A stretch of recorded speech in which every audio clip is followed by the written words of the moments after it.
Welcome to online classes. आज हम देखेंगे इस वीडियो में ऑटोमोबाइल का नेक्स्ट क्लास। इससे पहले हम लोगों ने ऑटोमोबाइल क्लास फर्स्ट कर लिया है। आज हम लोग कवर करेंगे उसके आगे का टॉपिक। तो आइए स्टार्ट करते हैं आज का क्लास।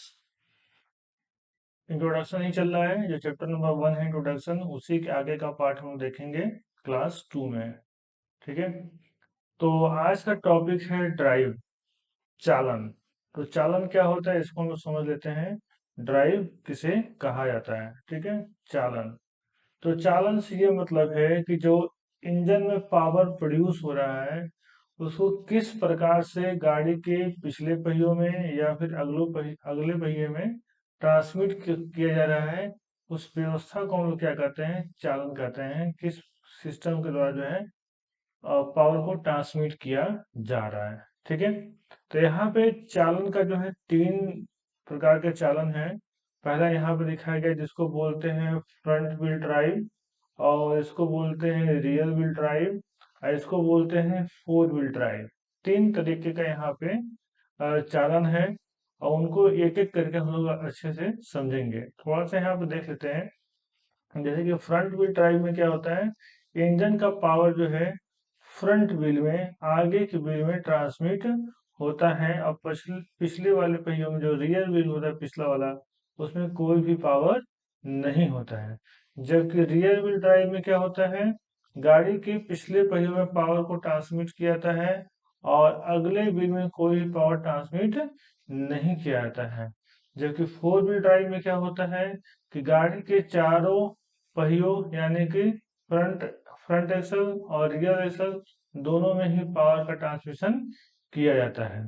अब हर एक की अपनी अपनी आवश्यकता है और हर एक की अपनी अपनी एडवांटेज और डिसएडवांटेज है। तो यहाँ पे हम लोग दोनों को ही देखेंगे विस्तार से। देखिए, टाइप्स ऑफ ड्राइव में तो हम लोगों ने तीनों ड्राइव देख लिया। कौन कौन सा ड्राइव था, फ्रंट व्हील ड्राइव, और दूसरा रियर व्हील ड्राइव, और तीसरा क्या है, फोर व्हील ड्राइव। ठीक है, तो ये तीनों हम लोग को यहाँ पे अच्छे से पढ़ना है। तो सबसे पहले हम लोग देखते हैं यहाँ पे front wheel drive. Front wheel drive किसे कहते हैं इसको हम लोग यहाँ पे समझ लेते हैं। जैसे कि हम लोगों ने समझा फ्रंट व्हील ड्राइव क्या है कि जब इंजन आगे की तरफ लगा हो, आगे की तरफ मतलब गाड़ी के फ्रंट में लगा हो, और पावर का ट्रांसमिशन जो है फ्रंट एक्सल में हो रहा हो, तो उसे हम लोग क्या कहते हैं, उसे हम लोग कहते हैं फ्रंट व्हील ड्राइव। ठीक है, यहाँ पे लिखा गया है फ्रंट व्हील ड्राइव, इसको शॉर्ट में लिखते हैं FWD, फ्रंट व्हील ड्राइव।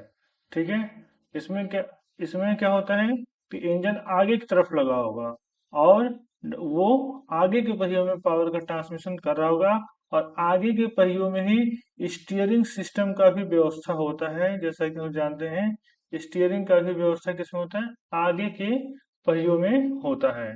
ठीक है, तो यहाँ पे जो अरेंजमेंट है मैकेनिकल लिंक्स का, वो कॉम्प्लिकेटेड हो जाता है, क्योंकि उसमें स्टीयरिंग की व्यवस्था करनी होती है और पावर ट्रांसमिशन की भी व्यवस्था करनी होती है। पहिया जो है दाएं बाएं घूम भी सके और साथ में पावर के साथ वो रोटेट भी कर सके। तो यहाँ पे आगे के पहियों में जो पावर ट्रांसमिट करना कॉम्प्लिकेटेड हो जाता है। लेकिन फायदा क्या है, आगे के पहियों में पावर ट्रांसमिट करने से इंजन आगे शिफ्ट हो जाता है, और पीछे यात्रियों के बैठने से गाड़ी जो है बैलेंस चलती है। गाड़ी क्या चलती है, बैलेंस चलती है। और जो गाड़ी की जमीन से ऊंचाई है, ठीक है, जो गाड़ी की जमीन से ऊंचाई है वो कम रखनी पड़ती है। ठीक है, इसकी जो ऊंचाई है वो कम रखनी पड़ती है, क्योंकि जब इंजन आगे ही है और पावर का ट्रांसमिशन आगे हो जाता है, तो पीछे यहाँ पर डिफरेंशियल का यूज नहीं करना पड़ता है, जिससे गाड़ी की ऊंचाई को कम रखा जा सकता है।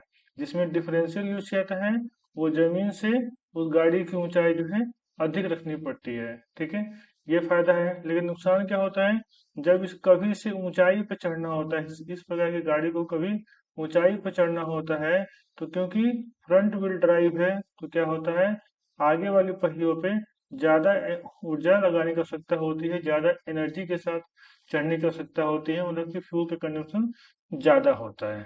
ठीक है, हम लोगों ने क्या था ना, फ्रंट व्हील ड्राइव में इंजन आगे की तरफ लगा होता है और अगले पहियों में ही पावर का ट्रांसमिशन किया जाता है, और अगले पहियों में स्टीयरिंग का भी सिस्टम होता है, जिससे क्या होता है कि गाड़ी को दाएं या फिर बाएं मोड़ने की व्यवस्था भी होती है।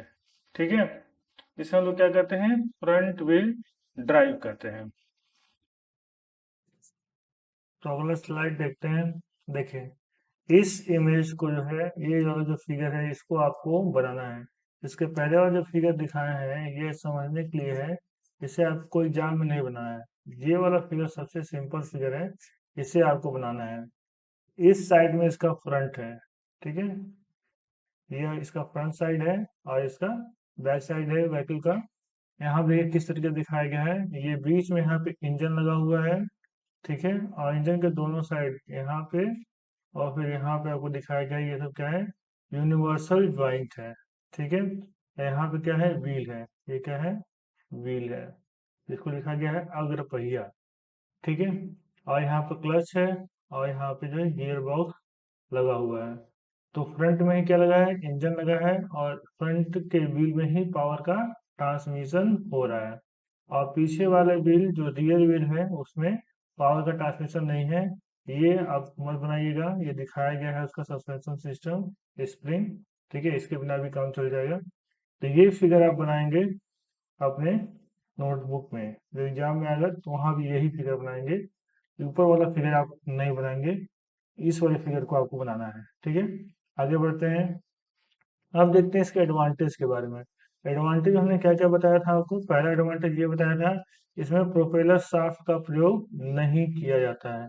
प्रोपेलर शाफ्ट का यूज ही नहीं है, जब इंजन यहीं पर लगा हुआ है तो इसको डायरेक्ट ही जोड़ दिया गया है। अगर पावर का ट्रांसमिशन पीछे करना होता और इंजन आगे लगा होता तो हम लोग यहाँ पे डिफरेंशियल का यूज करते और फिर जा करके हम लोग यहाँ पे प्रोपेलर शाफ्ट का प्रयोग करते, लेकिन ये चीजें नहीं है। तो यही यही चीज बताया गया यहाँ पे, इसमें प्रोपेलर शाफ्ट की आवश्यकता नहीं होती है। दूसरा क्या बताया गया है, इसमें जो है डिफरेंशियल गियर कहाँ लगा होता है, डिफरेंशियल गियर लगा होता है यहाँ गाड़ी के पीछे वाले एक्सल पे, रियर व्हील पे। ठीक है, तो डिफरेंशियल ना लगे होने के कारण क्या होता है कि चेचिस की ऊंचाई अपेक्षाकृत कम हो जाती है। ठीक है, यानी जो गाड़ी यूज की जाती है उसकी हाइट जो है जमीन से ऊंचाई कम रखी जा सकती है जब क्या होगा, फ्रंट व्हील ड्राइव होगा। ठीक है, रियर व्हील ड्राइव होगा क्या, तो डिफरेंशियल लगाएंगे, जब डिफरेंशियल लगाएंगे तो गाड़ी को जमीन से ऊंचाई ऊंचाई पर रखना होगा। और क्या बताया हमने, तीसरा, संतुलन यानी कि बैलेंस बहुत अच्छा रहता है। आगे इंजन लग जाता है, पीछे पैसेंजर बैठ जाते हैं, जो बैलेंस होता है वो बहुत अच्छा होता है। और क्या एडवांटेज इसमें, चौथा एडवांटेज बताया गया है, चालन की इस प्रणाली में चलते समय वाहन के पहिए का सड़क का अच्छा संपर्क रहता है। जब ये गाड़ी चलती है तो पहियों और सड़क के बीच जो है इसका अच्छा संपर्क बना रहता है। किसमें बना रहता है, फ्रंट व्हील ड्राइव में।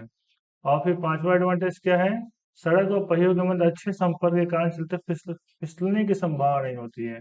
जब अच्छा संपर्क बना रहेगा तो ये स्लीप करने की जो संभावना होती है वो बिल्कुल भी कम हो जाएगी। किसमें, फ्रंट व्हील ड्राइव में। तो ये पांच टॉपिक है, पांच ऑप्शन ये हैं जिसमें एडवांटेज बताया गया। पहला क्या बताया गया, इसमें प्रोपेलर शाफ्ट की आवश्यकता नहीं होती है।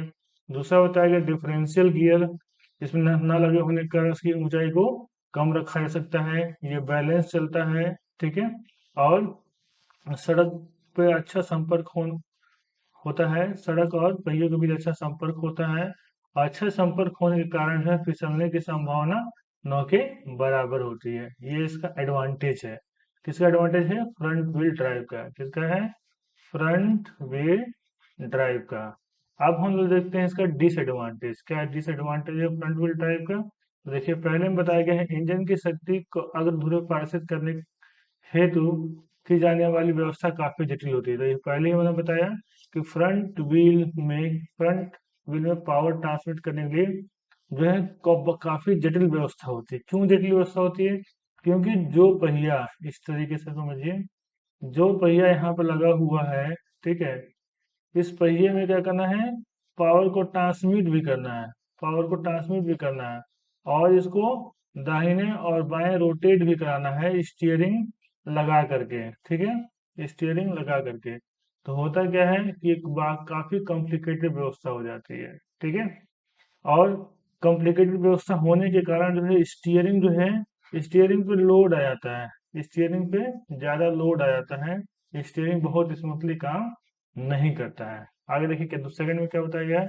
वाहन की खड़ी चढ़ाई पर चढ़ते हुए अगर पहियों को अतिरिक्त शक्ति की आवश्यकता पड़ती है, अगर गाड़ी को ऊपर की तरफ चढ़ाया जा रहा है, किसी ढलान से ऊपर की तरफ ले जाया जा रहा है, तो गाड़ी को ऊपर जाने के लिए, क्योंकि अगले पहिए में पावर है, इसलिए अतिरिक्त पावर की आवश्यकता पड़ती है, ठीक है। गाड़ी के अतिरिक्त पहिए की, अगले वाले पहिए में पावर है, साथ अतिरिक्त पहिए का अतिरिक्त पावर की आवश्यकता होगी, अगर पिछले पहिए में होता ढकेलते हुए चढ़ जाता, ठीक है। ये एक दूसरा डिसएडवांटेज है। तीसरा क्या चीज है? चालन की इस प्रणाली के अंतर्गत समंजन यानी कि एडजस्टमेंट हेतु अचल गति जोड़ की आवश्यकता होती है। समंजन के लिए क्या होता है? जो कॉम्प्लिकेटेड पार्ट आते हैं उसमें जो है स्मूथली एडजस्टमेंट जो करने के लिए उसकी प्रॉब्लम बनी रहती है, किस प्रकार से इसको एडजस्ट किया जाए। हमेशा समझिए इस मेंटेनेंस की जो है आवश्यकता उसमें ज्यादा आती है। और चौथा, चालन की इस प्रणाली के अंतर्गत प्रयोग की जाने वाली स्टीयरिंग प्रणाली पर भार अपेक्षाकृत अधिक होता है, जो कि हमने बताया यहाँ पे स्टीयरिंग पे जो है लोड क्या आता है? ज्यादा आता है, ठीक है। तो ये जो है इसके डिसएडवांटेज है। किसके डिसएडवांटेज है? फ्रंट व्हील ड्राइव के डिसएडवांटेज के अंतर्गत ये आते हैं, ठीक है। अब देखते हैं रियर व्हील ड्राइव, ठीक है। रियर व्हील ड्राइव में क्या होता है? इंजन देखिए, इसमें क्या होता है? इंजन की पोजीशन आगे हो सकती है या फिर इंजन की पोजीशन पीछे भी रखी जा सकती है। जो फिगर इसमें दिखाया गया है, इसमें इंजन की पोजीशन को आगे रखा गया है, और यहाँ पे ये इंजन है, ये हमारा इंजन है, और यहाँ पे ये क्लच लगा हुआ है, और इसके बाद से यहाँ पे गियर बॉक्स लगा हुआ है, ठीक है। यहाँ पे इस गियर बॉक्स के बाद यहाँ पे यूनिवर्सल ज्वाइंट होता है, और ये हमारा प्रोपेलर शाफ्ट होता है, ठीक है। ये हमारा डिफरेंशियल होता है, ये हमारा रियर एक्सल होता है, ठीक है। तो अगर इंजन को आगे की तरफ रखा गया है, तो इंजन से पावर क्लच से होते हुए गियर बॉक्स प्रोपेलर शाफ्ट पे डिफरेंशियल से होते हुए रियर एक्सल में आकर के व्हील एंड टायर पे ट्रांसमिट हो जाती है। किसमें? रियर व्हील ड्राइव में। रियर व्हील ड्राइव में और पावर जो है गाड़ी के पिछले पहियों पे ट्रांसमिट होती है। यहाँ पे समझने वाली बात यह है कि इंजन की पोजीशन आगे भी हो सकती है, या फिर किसी किसी गाड़ियों में पीछे ही रखा जाता है, लेकिन मैक्सिमम व्हीकल्स में, मैक्सिमम गाड़ियों में जो है इंजन को आगे ही शिफ्ट किया जाता है। क्यों? इसका एडवांटेज है, सबसे बड़ा एडवांटेज है गाड़ी बैलेंस रहती है, और दूसरा एडवांटेज है कि इंजन की कूलिंग में समस्या नहीं आती है। अगर इंजन को पीछे शिफ्ट कर देंगे तो एयर उसको बहुत ही कम मात्रा में मिलेगा, इससे इंजन जो है ओवरहीट हो जाएगा। उसको कूल करने के लिए एक्सटर्नल सोर्स की आवश्यकता होगी, जो कि खर्चे को बढ़ाएगा, ठीक है। इसी तरह इंजन को कोशिश किया जाता है हर गाड़ियों में कि आगे की तरफ शिफ्ट करे किया जाए, फ्रंट में ही इंजन को लगाया जाए। अगर इंजन को आगे नहीं लगाएंगे, पीछे लगाएंगे, तो फ्यूल टैंक जो है उसको आगे लगाना होगा। जब फ्यूल टैंक को आगे लगाएंगे, अगर गाड़ी एक्सीडेंट कर जाती है तो फ्यूल टैंक डैमेज होगा, जिससे दुर्घटना होने के चांस ज्यादा होते हैं। और जब इंजन को आगे शिफ्ट करते हैं तो फ्यूल टैंक पीछे लगता है, जैसा कि आपने देखा होगा सभी गाड़ियों में इंजन आगे होता है और फ्यूल टैंक पीछे की तरफ होता है, ताकि बैलेंस किया जा सके। तो एक्सीडेंट होने पे फ्यूल टैंक डैमेज होने की संभावना कम रहती है, ठीक है। तो यहाँ पे हम दोनों ही चीजों को कंसीडर करते हुए चलेंगे। जब इंजन आगे की तरफ लगा हो या फिर इंजन पीछे की तरफ लगा हो, तब कैसी व्यवस्था तब क्या उसके एडवांटेज हैं, और तब क्या उसके डिसएडवांटेज है। अभी फिलहाल हम लोग को इसमें ये समझना है, रियर व्हील ड्राइव में क्या होता है कि इंजन से उत्पन्न होने वाली पावर को पिछले पहियों पर ट्रांसमिट किया जाता है। इसका देखिए, इसमें क्या है, डिफरेंशियल का यूज किया जाता है। तो जमीन से गाड़ी की ऊंचाई वो अधिक होती है, ठीक है, फ्रंट व्हील ड्राइव की अपेक्षा। और इसमें प्रोपेलर शाफ्ट का यूज किया जाता है, ठीक है। और इसमें पिछले पहियों में पावर होने के नाते इसमें पावर ज़्यादा होती है और ये ऊंचाई पर आसानी से चढ़ सकता है। अगले पहिए में स्टीयरिंग सिस्टम होती है जो कि इजीली और स्मूथली वर्क करता है, ठीक है। ये इसके एडवांटेज हो गए। तो आइए आप बात करते हैं सिंपल वाले फिगर की। देखिए इस फिगर में क्या दिखाया गया है, इस फिगर में दिखाया गया है, देखिए इसका फ्रंट ये है। देखिए फ्रंट व्हील में कोई भी पावर नहीं है, केवल स्टीयरिंग सिस्टम होगा। रियर व्हील में दिखाया गया है कि इंजन को पीछे ही शिफ्ट कर दिया गया है, ठीक है। इंजन को पीछे ही शिफ्ट कर दिया गया है। तो सेम जो है उल्टा बन गया है पिछला फिगर से। तो इंजन को अगर पीछे शिफ्ट कर दिया गया है तो यहाँ पे यूनिवर्सल ज्वाइंट, यहाँ पर भी यूनिवर्सल ज्वाइंट, यहाँ पर भी यूनिवर्सल ज्वाइंट और यहाँ पर भी यूनिवर्सल ज्वाइंट लगाया गया है। यहाँ इंजन है, क्लच ही है, गियर बॉक्स है, ठीक है। जब गाड़ी के पिछले साइड में ही इंजन को शिफ्ट कर दिया जाएगा तो इसके डिसएडवांटेज ज़्यादा हैं। पहला क्या होता है, गाड़ी बैलेंस नहीं होगी। दूसरा, उसमें क्या होगा, कूलिंग की समस्या आएगी, ठीक है। ये सारी प्रॉब्लम इसमें आएगी। और फ्यूल टैंक को आगे लगाना पड़ेगा। जब इंजन पीछे हो जाएगा तो फ्यूल टैंक आगे लगेगा, जिससे एक्सीडेंट होने पे खतरा ज़्यादा रहेगा इंजर्ड होने का। आगे बढ़ते हैं और देखते हैं डिस पहले एडवांटेज देखते हैं किसका, रियर व्हील ड्राइव का। हम लोग एडवांटेज देखते हैं क्या क्या एडवांटेज है। पहले में क्या बताया गया है, इंजन पीछे की ओर स्थिर होने के कारण इस प्रणाली में इंजन का शोर यात्रियों को कानों तक पहुंचता है। अगर इंजन पीछे की तरफ शिफ्ट है तो इंजन का शोर जो है, पीछे यात्री भी बैठेंगे तो इंजन का शोर जो है यात्रियों को परेशान करेगा, सुनाई देगा। दूसरा क्या है, इसी प्रकार इंजन में उपजी उष्मा भी यात्रियों तक नहीं पहुंच पाते। इस प्रकार इंजन में उपजी या उष्मा भी यात्रियों तक नहीं पहुंच पाती। अगर पिछले अगर रहेगा तो यहाँ गलत लिखा हुआ है, ठीक है। अगर पीछे ही इंजन रहेगा तो उसमें जो हीट जनरेट होगा वो भी कहाँ पहुंचेगा, यात्रियों के पास ही पहुंचेगा। तीसरा क्या है, इस प्रणाली के अंतर्गत इंजन वाहन के अग्रभाग में स्थिर न होने के कारण वाहन के अग्रभाग का डिजाइन अत्यंत सरल होता है, ठीक है। जो इंजन क्या होता है, पीछे की तरफ शिफ्ट हो जाएगा तो इंजन का जो अग्रभाग का डिजाइन है काफी सरल होता है। और नेक्स्ट क्या है, खड़ी चढ़ाई, मतलब कि जब ऊपर की तरफ चढ़ाई की जाती है, चढ़ाई करते समय पक्ष पहियों को किसी अतिरिक्त शक्ति की आवश्यकता नहीं होती। जैसे पिछले वाले में देखा, फ्रंट व्हील ड्राइव में अतिरिक्त शक्ति की आवश्यकता पड़ी थी। इसमें जो है, जब पिछले पहियों में पावर होगा, जब रियर व्हील ड्राइव होगा, इसमें अतिरिक्त पावर की आवश्यकता नहीं होगी। तीसरा क्या है, नेक्स्ट क्या है, पांचवा, इस प्रणाली में वाहन प्रोपेलर शाफ्ट का प्रयोग अनिवार्य हो जाता है, ठीक है। देखिए इसमें बहुत सही नहीं लिखा गया है, इसमें बहुत सी गलतियां हैं, ठीक है। इसमें कभी फ्रंट जब इंजन को कभी पीछे रख के बात कर रहा है, कभी आगे रख के बात कर रहा है, ठीक है। आपको ध्यान ये रखना है कि प्रोपेलर शाफ्ट तभी यूज होगा जब इंजन आगे की तरफ होगा, ठीक है, और पावर को पीछे की तरफ ट्रांसमिट किया जा रहा होगा। अब प्रोपेलर शाफ्ट तब यूज नहीं होगा जब इंजन को पीछे की तरफ रखा गया होगा, ठीक है। इस वाले इमेज में देखिए, इंजन को यहाँ पीछे की तरफ रखा गया तो प्रोपेलर शाफ्ट का यूज नहीं है। अगर इंजन यही आगे लगा होता, और जैसा कि यहाँ दिखाया गया, ठीक है, इंजन यहाँ पे आगे लगा हुआ है तो प्रोपेलर शाफ्ट की मदद से पावर को पीछे ट्रांसमिट किया जा रहा है। आप इस वाले फिगर को बनाएंगे तो ज्यादा बेटर होगा। लाइन डायग्राम में ही इसको कन्वर्ट कर लीजिएगा, आपका हो जाएगा। आगे बढ़ते हैं, इसके डिसएडवांटेज की बात करते हैं, क्या क्या डिसएडवांटेज है, ठीक है। अब देखिए, अगर इंजन को पीछे रखेंगे तो फ्यूल टैंक को आगे रखना पड़ेगा, जिससे क्या होगा, अगर एक्सीडेंट होगा तो फिर जो है इसको डैमेज होने की संभावना ज़्यादा रहेगी। और इस प्रकार वाहनों का संतुलन करना जटिल हो जाता है, जिस फिर किसमें, रियल व्हील ड्राइव में उसको बैलेंस करने की संभावना जटिल हो जाती है अगर इंजन को पीछे रखते हैं तो, ठीक है। तीसरा देखिए, इस प्रणाली में इंजन वाहन के फर्स्ट भाग में रखा होने के कारण उसकी प्राकृतिक वायु कम मिलती है। अगर इंजन को पीछे रखा गया है तो प्राकृतिक वायु क्या मिलेगी, कम मिलेगी, जिससे कि शीतलन यानी कि उसका कूलिंग होना कम हो जाएगा, यानी कि कूलिंग जो है अच्छे से नहीं हो पाएगा। उसके लिए क्या करना पड़ेगा, अलग से उसको सोर्स प्रोवाइड करना पड़ेगा जो उसके खर्च को बढ़ाएगा।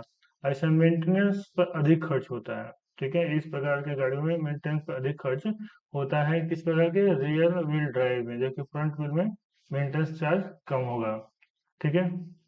और जो है इसमें क्या बताया गया है, इस प्रणाली वाहनों में गति तथा शक्ति संचरण हेतु जटिल यंत्रावली की आवश्यकता होती है।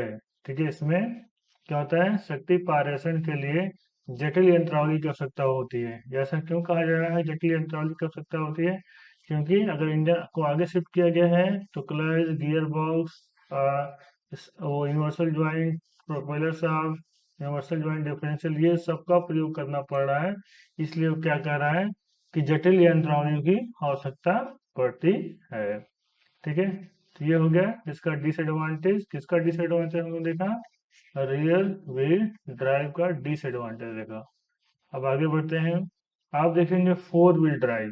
फोर व्हील ड्राइव में क्या होता है, पावर का ट्रांसमिशन चारों पहियों में किया जाता है, इसलिए बोलते हैं फोर व्हील ड्राइव। ठीक है, जैसा कि यहाँ देख रहे हैं, यहाँ पे इंजन लगा हुआ है, यहाँ पे क्लच है, गियर बॉक्स है, प्रोपेलर शाफ्ट है, डिफरेंशियल है। जिस प्रकार पिछले पेज में पावर ट्रांसमिट हो रहा था, तो यहाँ पे क्या करते हैं, एक अटैचमेंट लगा करके, जिसको बोलते हैं ट्रांसफर बॉक्स, यहाँ पे लगा करके यहाँ से पावर फिर से अगले पहियों में भी ट्रांसफर किया जाता है।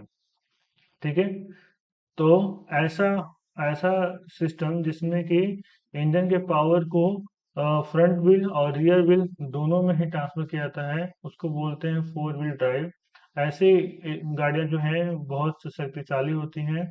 इनको जो है मिलिट्री में प्रयोग किया जाता है, और नॉर्मल में देखेंगे तो जीप वगैरह में जो आती हैं वो फोर व्हील ड्राइव आती हैं। यह चारों पहियों में पावर होता है। ठीक है, ये स्पेशल पर्पज के लिए प्रयोग किया जाता है।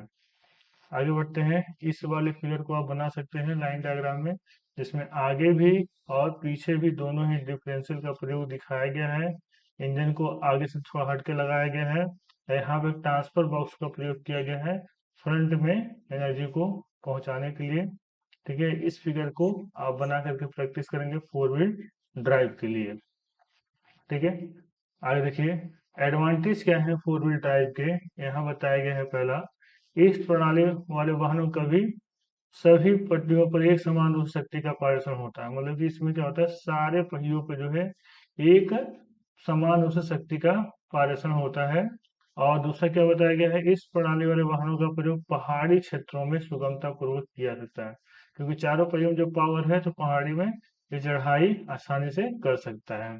और क्या एडवांटेज इसके, इस प्रणाली का अधिकांश वाहन गड्ढे इत्यादि में फंस जाने पर आसानी से बाहर निकल जाते हैं।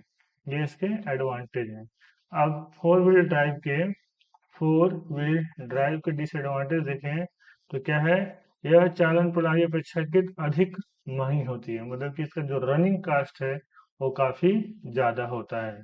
रनिंग कास्ट ज्यादा है तो फ्यूल कंजम्पशन भी बहुत ज्यादा होगा। ठीक है, और इसका मेंटेनेंस कास्ट भी बहुत ज्यादा होता है। ठीक है, इसका रख रखाव का जो है लागत भी अधिक होता है। ये इसका क्या है, डिसएडवांटेज है। आगे देखते हैं इलेक्ट्रिक व्हीकल। तो इलेक्ट्रिक व्हीकल क्या होता है, ये तो हम लोग जानते हैं। नॉर्मली हम लोग क्या समझते हैं इलेक्ट्रिक व्हीकल से, जो कि इलेक्ट्रिसिटी से चलती हो। तो इलेक्ट्रिसिटी से दो प्रकार से गाड़ियां चल सकती हैं। पहला तो जो कि डायरेक्ट इलेक्ट्रिसिटी से चलती हो, जैसे रेलवे वगैरह चलती है, उस पे ऊपर के ऊपर जो है लाइनें बिछी होती है, उसके संपर्क कांटेक्ट में आकर के डायरेक्ट चलती है। और दूसरा क्या है, बैटरी की मदद से, बैटरी को चार्ज कर लिया जाए, उसके बाद इलेक्ट्रिसिटी का यूज करके व्हीकल्स चलाए जाए। तो फिलहाल डायरेक्ट वाले पे तो केवल रेलवे चल रहा है, और सेकंड वाले जिसमें बैटरी यूज किया जाता है, इसमें टू व्हीलर और फिर फोर व्हीलर का प्रयोग, टू व्हीलर और फोर व्हीलर और बस कुछ लाने में प्रयोग किया जा रहा है। ठीक है, बस कुछ लाने में प्रयोग किया जा रहा है। तो हम लोग क्या समझते हैं इलेक्ट्रिक व्हीकल से, इलेक्ट्रिक व्हीकल जैसे हम नाम देते हैं वैसे समझ में आता है। उसमें बैटरी लगी होगी, और फिर वो बैटरी को चार्ज किया जाएगा, और बैटरी का प्रयोग करके हम लोग क्या करेंगे, मोटर कुछ लाएंगे, और मोटर क्या करेगा, व्हील को घुमाने का काम करेगा, जिससे व्हीकल आगे की तरफ मूव करेगी। इतना हमको इलेक्ट्रिक व्हीकल के नाम लेते ही समझ में आ जाता है। तो इलेक्ट्रिक व्हीकल होता भी यही है। अगर इलेक्ट्रिक व्हीकल के बारे में लिखने के लिए आएगा तो आप ये वाला फिगर बनाएंगे, इस वाले फिगर को आप ड्रा कर देंगे, इसमें बैटरी दिखाएंगे, ठीक है, पावर कन्वर्टर दिखाएंगे, और जो व्हील, जो मोटर लगा हुआ है, वो मोटर किस में लगा होता है, व्हील में ही, व्हील के अंदर ही क्या लगा होता है, मोटर लगा होता है। अलग से मोटर किसी किसी गाड़ियों में जैसे ई रिक्शा वगैरह आता है तो वहाँ पे यहाँ पे मोटर लगा होता है, लेकिन व्हील में भी मोटर को फिट कर दिया जाता है तो कास्ट कटिंग की जा सके। ठीक है, तो आप चाहें तो यहाँ पे भी मोटर दिखा सकते हैं, इस प्रकार से एक और फिगर बना करके मोटर दिखा सकते हैं। तो क्या लिखना है, इलेक्ट्रिक व्हीकल जब आएगा तो आप पीडीएफ डाउनलोड कर लीजिएगा। ठीक है, पीडीएफ में सब कुछ लिखा हुआ जो हम बोल रहे हैं वो सारी चीजें लिखी हुई है, वहां से आप पढ़ सकते हैं। यहाँ बस हम एक्सप्लेन कर रहे हैं। तो इस वाले फिगर को आपको बनाना है, इलेक्ट्रिक व्हीकल जब पर पूछा जाएगा तो उसमें आपको बताना है कि इलेक्ट्रिसिटी की मदद से हम लोग क्या करते हैं, बैटरी को चार्ज करते हैं, और बैटरी को चार्ज करने के बाद से उसका यूज हम लोग मोटर को चलाने के लिए करते हैं, जो कि उसके डिफरेंशियल से जुड़ा होता है। और डिफरेंशियल को चला करके पावर का ट्रांसमिशन जो है पिछले पहियों तक किया जाता है, जिससे गाड़ी आगे की तरफ बढ़ती है। ठीक है, बैटरी को बार बार चार्ज करने की आवश्यकता होती है। और इसके द्वारा अब इसके एडवांटेज लिख दीजिएगा कि इलेक्ट्रिकल व्हीकल क्या एडवांटेज है, ये कोई पॉल्यूशन नहीं करता है, ये कोई नॉइज प्रोड्यूस नहीं करता है, इसके द्वारा कोई वाइब्रेशन नहीं होता है। ठीक है, और डिसएडवांटेज में क्या है कि इसकी बैटरी की लाइफ कम होती है और एक बार चार्ज करने पर तय की गई दूरी कम होती है। ठीक है, एडवांटेज में एक और चीज देखिए कि पर किलोमीटर की कास्ट कम होती है। और डिसएडवांटेज में ये जो है अपेक्षाकृत महंगा होता है। ठीक है, ये इसके एडवांटेज और डिसएडवांटेज में लिख करके और टॉपिक को क्लोज कर देंगे। ठीक है, देखिए यहाँ पे एडवांटेज दिया गया है, तो एडवांटेज देख लेते हैं। इलेक्ट्रिक व्हीकल का एडवांटेज, पहला एडवांटेज क्या बात कर रहा है, इस प्रकार के वाहनों में प्रयोग में प्रति किलोमीटर खर्च बहुत कम आता है। दूसरा एडवांटेज क्या है, इस प्रकार के वाहनों में कोई प्रदूषण तत्व नहीं निकलते हैं। तीसरा एडवांटेज क्या है, ये वाहन चालन के समय कोई शोर या कंपन इत्यादि उत्पन्न नहीं होते हैं। चौथा क्या है, इस प्रकार के वाहनों में सर्विसिंग एवं संचालन काफी सरल होता है। और एडवांटेज क्या है, इस प्रकार के वाहनों का अनुरक्षण खर्च बहुत ही कम आता है, मेंटेनेंस चार्ज जो है बहुत ही कम आता है। और छठवां क्या है, वाहन को स्टार्ट करना तथा आवश्यकता अनुसार रोकने के संदर्भ में वाहन बहुत ही सुलभ होता है, इसको स्टार्ट करना और रोकना की सुविधा में बहुत ही आसान होता है। डिसएडवांटेज में क्या है, इन वाहनों को उच्च गति सीमा बहुत कम होती है, इसकी हाई स्पीड बहुत कम होती है। ऐसा नहीं है 120 किलोमीटर पर आवर या फिर 240 किलोमीटर पर आवर की स्पीड चला पाएंगे, ऐसा नहीं है। इसकी लिमिट जो है बहुत कम होती है, 50 से 60 किलोमीटर पर आवर तक ही होती है। ठीक है, और एक दूसरा है, एक बार फुल चार्ज करने के पश्चात एक बार जब पूरा चार्ज कर लेंगे तो ऐसा नहीं है 200 300 500 किलोमीटर चलेंगे, इसमें मैक्सिमम अभी तक की जो गाड़ी बनी है 80 किलोमीटर तक ही चल पाती है। और तीसरा क्या है, ये वाहन वजन में बहुत अधिक होते हैं, बैटरी इसमें लगे होने के कारण बैटरी बहुत बल्कि होती है, इस नाते ये वजन में बहुत अधिक होती हैं। ये डिसएडवांटेज है इलेक्ट्रिक व्हीकल का। ठीक है, आगे बढ़ते हैं। अगला टॉपिक है हाइब्रिड व्हीकल। हाइब्रिड व्हीकल का क्या मतलब होता है, हाइब्रिड व्हीकल का ये मतलब होता है ऐसा व्हीकल जिसमें व्हीकल को चलाने के लिए किन्हीं दो एनर्जी सोर्सेस का प्रयोग किया जा रहा हो। ठीक है, जैसे कि मान लीजिए एक आप पेट्रोल का प्रयोग कर रहे हैं, एक फ्यूल का प्रयोग पेट्रोल का प्रयोग कर रहे हैं, और दूसरा जो है इलेक्ट्रिसिटी का प्रयोग कर रहे हैं, बिजली का प्रयोग कर रहे हैं। ठीक है, तो उसको हम लोग क्या कहेंगे, उसको कहेंगे हाइब्रिड व्हीकल। क्या बोलेंगे, हाइब्रिड व्हीकल। जैसे कि कुछ गाड़ियां जो होती हैं वो सीएनजी से और फिर पेट्रोल से, दोनों से चलती हैं। ठीक है, एक अगर आपके पास पेट्रोल है तो पेट्रोल से चलाइए, अगर पेट्रोल नहीं है तो सीएनजी चलाइए, अगर सीएनजी नहीं है तो पेट्रोल चलाइए। तो ऐसे गाड़ियों को जो कि दो फ्यूल पर चल सकती हो, उनको हम लोग क्या कहते हैं, हाइब्रिड व्हीकल कहते हैं। या फिर मान लीजिए आपके पास पेट्रोल है और उसके साथ साथ बैटरी की भी व्यवस्था है। ठीक है, तो उसको पेट्रोल और फिर इलेक्ट्रिसिटी पे चला रहे हैं, जिसको भी क्या कहेंगे, हाइब्रिड व्हीकल कहेंगे। मतलब किन्हीं दो सोर्सों के द्वारा जब चला सकते हैं तो ऐसे सिस्टम को कहते हैं हाइब्रिड। तो जब ये यूज किए जाते हैं व्हीकल्स में, इसको कहते हैं हाइब्रिड व्हीकल्स कहा जाता है। ठीक है, जैसा कि फिगर में देख रहे हैं, इस वाले फिगर को एग्जाम में बनाइएगा, अपने नोट्स में बना लीजिएगा इसको। ठीक है, ये इसका फ्रंट साइड है व्हीकल का। तो यहाँ पर देखेंगे एक सोर्स क्या है कि इलेक्ट्रिसिटी प्लग किया गया है, इसको बैटरी को चार्ज कर रहा है, चार्ज करने के बाद एनर्जी एनर्जी यहाँ पे स्टोर हो रही है बैटरी में, और स्टोर होने के बाद ये कन्वर्टर में जाएगा, कन्वर्टर क्या करेगा, मोटर को चलाएगा, और मोटर जो है डिफरेंशियल को चला करके पावर को ट्रांसमिट करेगा और व्हीकल्स आगे की तरफ बढ़ेगी। अगर मान लीजिए इसका यूज नहीं किया जा रहा है तो क्या होगा, पेट्रोल टैंक से आईसी इंजन में जो है पेट्रोल आएगा और ये जो है इसको चलाने का काम करेगा डिफरेंशियल को, और फिर गाड़ी आगे की तरफ बढ़ेगी। तो यहाँ पे दो सोर्सों का प्रयोग किया गया है। एट ए टाइम किसी एक भी सोर्स का प्रयोग किया जाएगा, दोनों सोर्स का एक साथ प्रयोग नहीं किया जाएगा। लेकिन ऐसे व्हीकल जिसमें किसी दो सोर्सों का प्रयोग किया किया जाता है उनको कहते हैं हम लोग हाइब्रिड व्हीकल। समझ में आ गया? आगे देखते हैं। अब देखिए इसमें दो तरीके का सिस्टम होता है, एक होता है समांतर और एक होता है श्रेणी। तो समांतर क्रम में क्या होता है कि मान लीजिए ईंधन है, मतलब कोई फ्यूल है, वो इंजन में बर्न होगा, बर्न होने के बाद डिफरेंशियल सीधे किसमें जाएगा, ट्रांसमिशन में जाएगा, डिफरेंशियल सिस्टम में जाएगा, और जो है वो गाड़ी के व्हीकल को जो व्हील है उसको चलाने का काम करेगा। या फिर ये सिस्टम यूज नहीं करना है, फ्यूल नहीं यूज करना है, तो बैटरी से मोटर चलेगा और मोटर से फिर डिफरेंशियल चलेगा और जो है फिर व्हील चलेगा, तो पावर का ट्रांसमिशन होगा। ये लाइन डायग्राम है, इस लाइन डायग्राम को आप बना लीजिएगा, चाहे तो ये हिंदी में है और इंग्लिश में, जो आपको लगे आपके अनुसार वो बना लीजिएगा। ये है समांतर श्रेणी में। समांतर श्रेणी का मतलब क्या है, ये और ये समांतर में हो रहा है।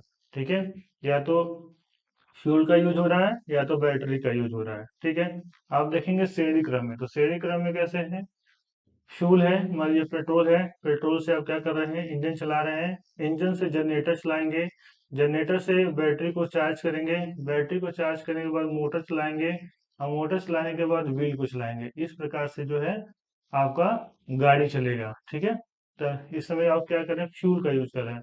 मान लीजिए फ्यूल का यूज नहीं करना है, तब क्या होगा, तब आपकी बैटरी चार्ज रहेगी, तो बैटरी से डायरेक्ट मोटर चलेगा और मोटर से फिर व्हील चलेगा, तब आपकी गाड़ी चलेगी। इसको बोलते हैं हम लोग श्रेणी क्रम में। ठीक है, श्रेणी क्रम में जब जोड़ा गया है तो ये इस तरीके से काम करेगा। ठीक है, चीजें समझ में आ गई? अगर समझने में कहीं भी प्रॉब्लम है तो वीडियो को फिर से पीछे जाइए और फिर से एक बार देखिए, आपको समझ में आ जाएगा। इसका पीडीएफ जरूर से डाउनलोड कर लीजिएगा, तभी आपको समझ में आएगा। जो हम बातें बोल रहे हैं वो वहाँ पे लिखी भी हुई है, तो वहां से एक बार और पढ़ के वीडियो देखिएगा तो 100% आपको समझ में आ जाएगा, अगर दिक्कत हुई होगी तो।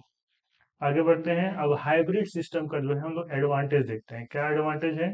पहले देखिए, इनमें प्रदूषण प्रदूषणकारी तत्व निम्न मात्रा में उत्सर्जित होते हैं। इसका क्या मतलब है कि हाइब्रिड सिस्टम में जो प्रदूषणकारी तत्व होते हैं निम्न मात्रा में उत्सर्जित होते हैं। क्यों? क्योंकि कुछ दूरी हम जो है हमारे जो पेट्रोल से चले हैं और कुछ दूरी जो है इलेक्ट्रिसिटी से चले हैं, तो इन दोनों का जब एवरेज निकालेंगे तो जब केवल पेट्रोल से चलते तो उसकी अपेक्षा कम ही हो जाएगा। तो वही कह रहा है कि प्रदूषणकारी तत्व जो है कम मात्रा में निकलते हैं। दूसरा क्या है, परंपरागत वाहनों की अपेक्षा इनकी दक्षता अधिक होती है।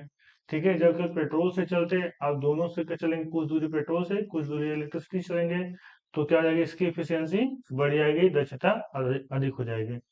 तीसरा है, परंपरागत वाहनों की अपेक्षा ये अधिक दूरी तय करते हैं। ठीक है, जैसे पेट्रोल से चलते तो महंगा कॉस्ट पड़ता, और इससे भी चलेंगे मिला करके इसकी डिस्टेंस कवर करने की है, जो कि दो इंजन इसमें यूज हो रहे हैं, एक मोटर यूज हो रहा है, एक आईसी इंजन यूज हो रहा है, तो चली गई दूरी अधिक होगी। ठीक है, चौथा है, परंपरागत वाहनों की अपेक्षा इनमें ईंधन की खपत कम होती है। तो इसमें ईंधन की खपत कैसे कम होती है, क्योंकि आप इलेक्ट्रिसिटी का भी प्रयोग कर रहे हैं, पेट्रोल का भी प्रयोग कर रहे हैं, कुछ दूरी तय करने के लिए पेट्रोल का और कुछ चलने के लिए इलेक्ट्रिसिटी का, जो ईंधन की खपत है उसमें कमी आएगी। ये इसका एडवांटेज है हाइब्रिड व्हीकल का। आगे बढ़ते हैं, डिसएडवांटेज देखते हैं। डिसएडवांटेज में क्या है, इनका वजन बहुत अधिक होता है, क्योंकि इसमें आईसी इंजन भी यूज कर रहे हैं मान लीजिए, और जो बैटरी का भी यूज कर रहे हैं। ठीक है, तो इसका इंजन का जो वजन हो जाएगा काफी ज्यादा हो जाएगा, बल्कि हो जाएगा, इससे कहा गया इसका वजन बहुत अधिक होता है। दूसरा क्या है, इसे नियंत्रण के लिए जटिल प्रक्रिया, जटिल सिस्टम की आवश्यकता होती है। दो सिस्टम यूज करना है तो ये कॉम्प्लिकेटेड सिस्टम इसमें होता है कि कब किसको यूज करना है, इसलिए कॉम्प्लिकेटेड सिस्टम का सामना करना पड़ता है। ठीक है, तीसरा क्या है, इन वाहनों की प्रारंभिक लागत बहुत अधिक होती है, क्योंकि इसमें दो इंजन यूज हो रहा है, तो सामान्य गाड़ी की अपेक्षा इसकी जो इनिशियल कॉस्ट होती है, प्रारंभिक लागत बहुत अधिक आती है। ठीक है, ये इसका डिसएडवांटेज हो गया। डिसएडवांटेज किसका है, डिसएडवांटेज है हाइब्रिड व्हीकल का। ठीक है, तो आज के लिए बस इतना ही। नेक्स्ट वीडियो में देखेंगे इसका next topic. Okay, thank you.